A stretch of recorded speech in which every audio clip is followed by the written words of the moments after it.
Welcome to Play Them All, the series where I play every Overwatch character in alphabetical order and say some words about them. Now lucky for me, the character lowest in the alphabet is the beloved robot boy Bastion. Because, you know, everyone loves Bastion. Now, of course, when I say everyone loves Bastion, I mean nobody loves Bastion. Like, people really, really don't like Bastion. Don't believe me?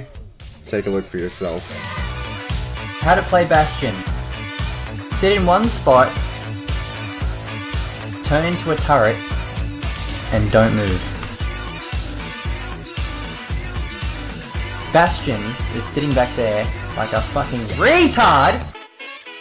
The people demand a Bastion nerf, but to be fair to Blizzard, he has been nerfed. Many times before, actually. This clip from the 3-part GameSpot documentary about Overwatch leads me to believe that Bastion has been a hard character to balance for a very long time. And then there's, Bastion. I think he's gone through, God knows how many ults. I don't even remember now. I want to say 6 different ults or something internally. He was literally like flying at one point. He had like almost like Farrah-like jets, and He could shoot through walls. launched volleys of grenades up in the air. That sounds just absolutely terrifying. I'm glad they made those changes. Another more recent change was removing Bastion's personal shield that moved around with his turret. It can still be seen on Overwatch's channel in Bastion's original gameplay trailer.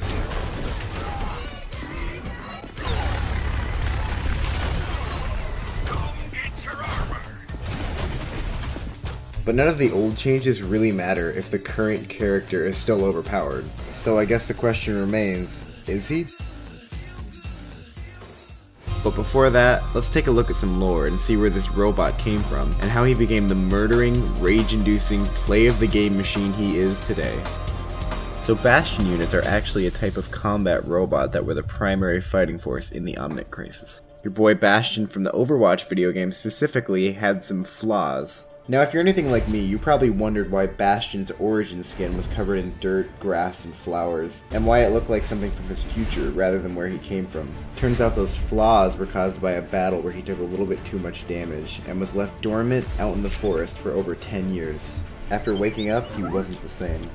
Bastion eventually woke up with an extreme curiosity for the nature around him, and although his programming still allowed for battle, he was now much less interested in combat. So how could this adorable, nature-loving Bastion unit, who is only fighting for what he believes in, be despised and considered overpowered by so many?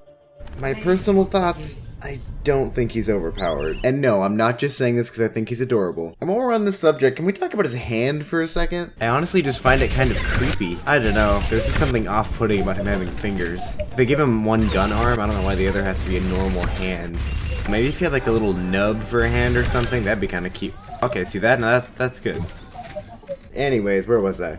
Oh yeah, I see Bastion as filling a very important role that no other character can. If the entire opposing team goes tanks, there's no other character that can consistently put out this much damage. This is a character that at the start of a game's release will be harder to deal with when you don't know what you're doing. But as Blizzard has said so many times before, to the point that it's almost funny, he can be countered. Hanzo, Genji, and Widowmaker are the usual callouts from the Overwatch Twitter. They remind people that hero switching is important in-game, and I have a feeling the longer the game is out, the more successful Bastion countering you'll see.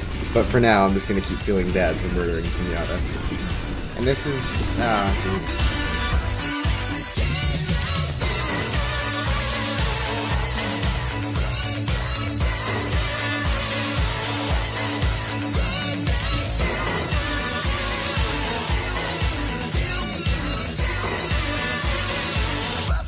Me feel good. I swear, everyone who plays Bastion is gonna give me bowel cancer.